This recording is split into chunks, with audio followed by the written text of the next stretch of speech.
Bom, o setor de orgânicos é carente de medidas, era muito mais antes do Ming News chegar. Então, o Ming ele é o cara querido por todos os jornalistas porque ele tem os números da exportação, ele cuida da exportação dos orgânicos e ele fundou uma entidade que a gente está vendo aí que vai ter uma organização. O Ming é chinês, né? Então trabalha num avião, muito elogiado por todos. Então, conta um pouco para a gente como é que você vê hoje os números, como é que você vê hoje a exportação, o consumo interno e conta um pouco do Orgânicos para a gente também, do Orgânicos, da entidade nova. Primeiro, gostaria de agradecer o convite e falar para o Hélio, eu sou do Dalai Lama, China. Amor. Mas tem que ter um dia ou dois de Bin Laden. Não tem que ser. Senão fica bobão. Não, concordo. Senão você chega no supermercado e está colocando uma margem de 200% no seu produto. Aí tem que ser Bin Laden com ele. Nós somos humanos, então a gente precisa ser um pouco Bin Laden, concordo contigo. Mas a minha história, assim, eu acho que, resumindo, eu estava no lugar certo, na hora certa, com a pessoa certa, e eu fui convidado pelo presidente da Federação das Indústrias do Estado do Paraná para desenvolver um projeto de orgânicos no Estado do Paraná. E era para promover os orgânicos, né? Queriam criar um projeto que, quando falasse de produtos orgânicos, lembrasse do Estado do Paraná, da mesma forma quando fala de cachaça, lembra de Minas Gerais, café São Paulo e assim por diante.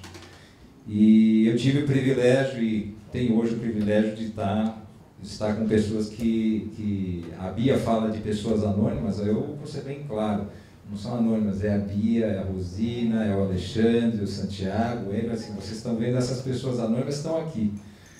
E aí a Luciana falou que é uma escola, um MBA, e eu fiz um MBA, eu entrei em 2005 nessa escola, né? E eu tenho o privilégio de ter a Bia como a minha grande orientadora. Não, é verdade, né?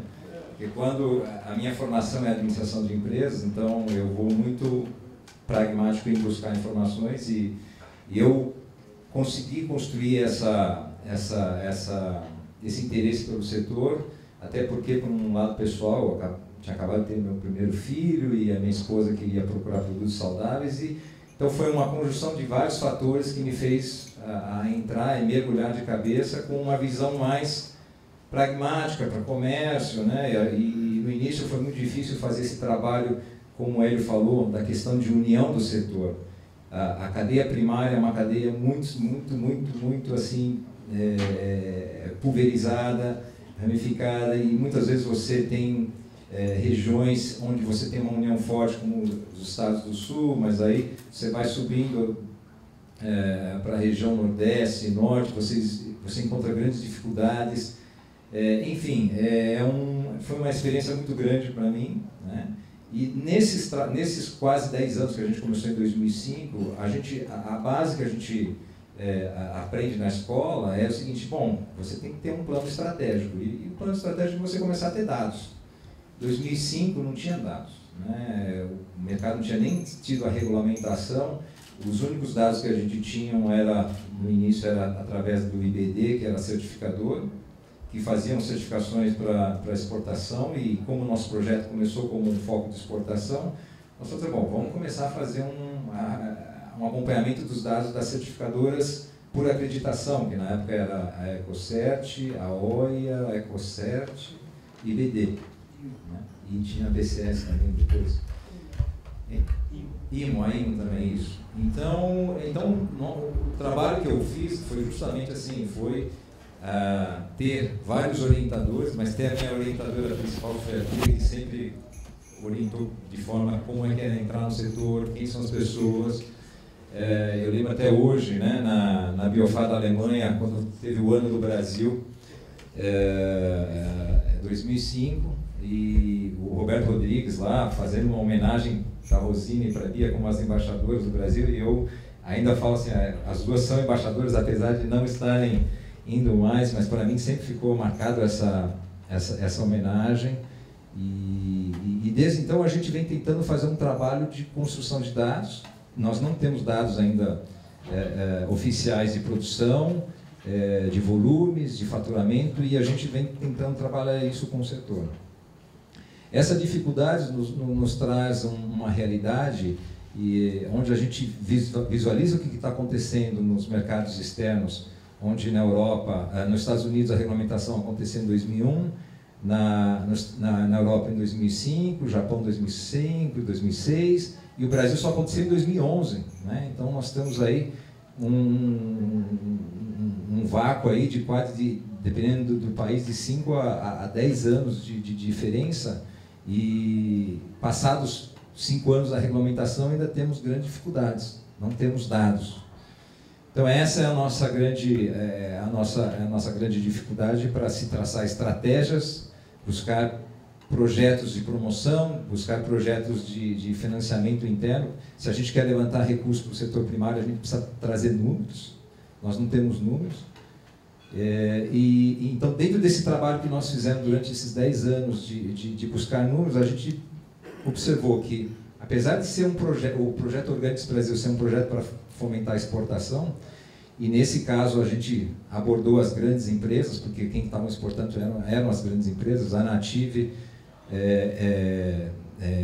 só para ter uma ideia, a Native entrou no projeto depois de 3 anos, né, da criação. Então, para nós foi uma grande dificuldade dar as caras e falar assim, olha, nós somos um projeto para ajudar vocês. Né? Então, existia desconfiança, né? Existia um descrédito, nós não tínhamos história, nós não tínhamos essa história para contar. Hoje nós temos uma história, como o Hélio falou, uma história verídica, e nós temos o privilégio de ter sido provocados por grande parte dessas empresas que começaram o Projeto Orgânicos Brasil para que nós formássemos uma entidade setorial, que a gente pudesse fazer uma representação setorial, e nós tomamos essa provocação e esse desafio, e em 2015 a gente fundou um Conselho Brasileiro de Produção Orgânica Sustentável, na qual a gente começa com bastante humildade, dizendo o seguinte: nós não representamos o setor, nós representamos um número de associados que estão nos dando esse mandato para nos representar. Talvez daqui a 10 anos, né, a gente acredite que essa entidade setorial que a gente acabou fundando possa representar o setor assim de todos os seus setores, desde o setor primário, que ainda eu acho que ainda existe falta de união, como o Hélio disse, né? A gente observa isso. O setor secundário, que são as indústrias, as processadoras, as indústrias de serviços, o varejo. Acho que o nosso sonho, dentro do projeto do Conselho Brasileiro de Produção Orgânica e Sustentável, é juntar isso e o próprio Conselho se desenvolver para ter a sua legitimidade construída. Então nós vamos ter a nossa primeira reunião agora, dia 1º de dezembro, que é quinta-feira, em Curitiba, e esse, eu diria assim, que esse eu diria que seria o meu projeto de entrega da minha dissertação, do trabalho, né? Porque isso, a Bia participou de quantas vezes nós tentamos criar uma associação, né? O Santiago também, o Alexandre.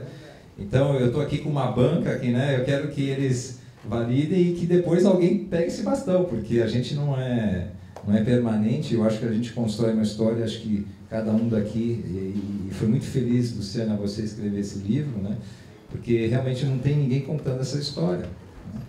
Então, talvez daqui a 10 anos, nem sei se eu vou estar aqui, mas alguém vai atualizar, tomara que você ainda faça essa atualização, mas essa é a minha história, né? E eu hoje estou aqui simplesmente para ser uma pessoa que compartilhe todas essas ideias. Eu aprendi aos valores, os conceitos. Eu não tenho essa bagagem que todos eles aqui têm, essas histórias. E eu entrei na escola e estou aprendendo, né? Então, essa é a minha história. Obrigado.